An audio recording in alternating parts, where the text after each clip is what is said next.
Hindi man ikaw, yung babaeng pangrampa sa kagandahan at kaseksihan, lalaban naman kapag trabaho at diskarte na ang pag-uusapan. Alam mo yung ibang tao na nakikita ka lang sa iyong panlabas na anyo, yung tipong pag hindi ka kagandahan o kaseksihan ay parang wala ka ng halaga sa kanilang mga mata.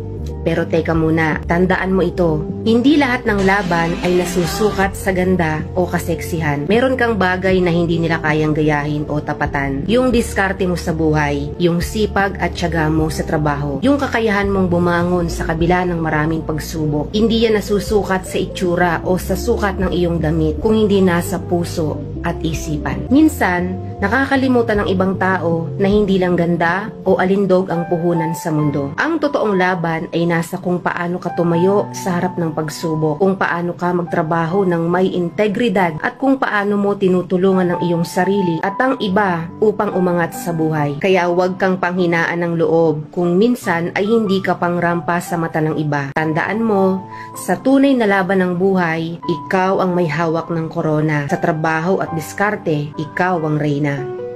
Real talk yan.